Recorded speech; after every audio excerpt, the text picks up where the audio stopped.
Sveikinu su šventomis Velykomis, Kristaus prisikėlimo dieną, linkiu visiems ramybės, susiklausimo ir meilės šeimose. Linkiu šiltų, taip pat jaukių Velykų ir labai gražių spalvotų sapnų. Bet svarbiausia tai šilto oro, kadangi tikrai trūksta Lietuvoje dabar. Ir tų kiaušinių.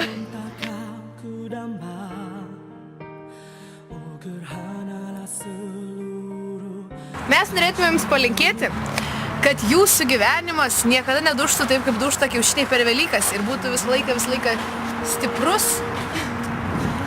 Toks pat stiprus, kaip velykiniai kiaušiniai, tuos, kurių nesudaužėt, va.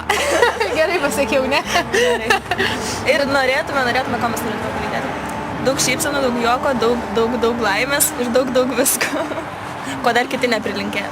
Jo, ir norėtume dar palinkėti, kad visi būtumėm labai šilti vienas kitam ir kad tas sniegas, va tas, kuris čia liko dar ant visų suolų, takelį ir visų tokių, ištirptų labai greitai ir lygiai taip pat ištirptų visas sniegas, kuris tūno giliai jūsų širdise. Vat.